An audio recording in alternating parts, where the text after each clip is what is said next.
ሰላም ጤና ይስጥልን ክቡራን የዩቲዩብ ቤተሰቦች፣ የሰዓቱን አጫጭር መረጃዎች እየቀርብ ያለው እስከ ፍጻሜው አብራችሁን ቆዩ።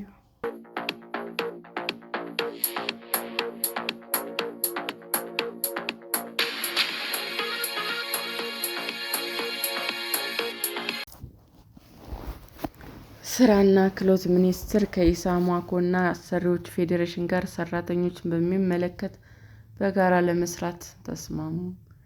የስራና ክህሎት ሚኒስቴር የኢትዮጵያ ሰራተኛ ማህበራት ኮንፌዴሬሽን እና የኢትዮጵያ አሰሪዎች ፌዴሬሽን የሰራተኞች መብቶች እንዲከበሩና የሚያነሷቸው ጥያቄዎች ትኩረት ተሰጥቷቸው እንዲመለሱ በሶስትዮሽ ትብብር እንደሚሰሩ ገለጹ። ተቋማቱ ይህንን የገለጹት በዓለም አቀፍ ደረጃ ለ137ኛ እና በኢትዮጵያ ደግሞ ለ51ኛ ጊዜ በመጪው ዓርብ ሚያዝያ 23 ቀን 2018 ዓ.ም የሚከበረውን የዓለም ሰራተኞች ቀን አስመልክቶ ዛሬ ሚያዝያ 21 ቀን 2018 ዓ.ም በሰጡት ጋዜጣዊ መግለጫ ነው።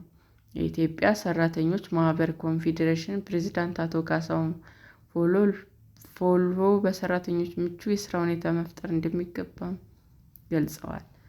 የሶስትዮሽ ትብብር ዝቅተኛ የደመወዝ ውል ለመወሰን፣ የሰራተኞች የመደራጀት መብት እንዲከበር ለማድረግ፣ የተረጋጋ የስራ ኢንዱስትሪ እንዲኖርና ምርታማነት እንዲጨምር ለማስቻል፣ የሰራተኞች የሙያና የስራ ደህንነት እንዲጠበቅ በጋራ ለመስራት፣ ሌሎች የሚቀርቡ ጥያቄዎች በተፈጠነ ሁኔታ ምላሽ እንዲሰጣቸው የሚያስችል እንዲሆን ገልጸዋል። ይህም የዘንድሮ አከባበር የተለየ እንዲሆን ያደርገዋል ብለዋል።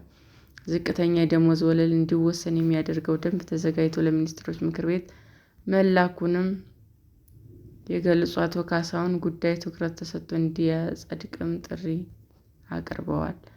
በስራና ክህሎት ሚኒስቴር የአሰሪና ሰራተኛ ጉዳይ ዘርፍ ሚኒስትር ዴኤታ አቶ ዳንኤል ተሬሳ የዘንድሮ የዓለም ሰራተኞች ቀን ሰራተኞች፣ አሰሪዎችና መንግስት በጋራ የሚያከብሩት ነው ሲሉ ገልጸዋል። መንግስት በዘርፉ የተለያዩ ማሻሻያዎች እያደረገ እንደሚገኝ ጨምረው ተናግረዋል። ዝቅተኛ የደመወዝ ወለል በተደጋጋሚ ጥያቄ የሚነሳበት ጉዳይ መሆኑን አውስተዋል።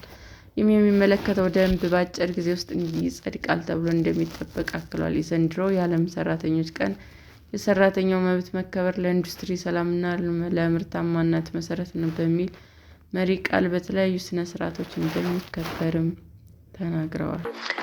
ሰላም ጤና ይስጥልን ውድ የዩቲዩብ ቤተሰቦቼ እንዴት ናችሁ?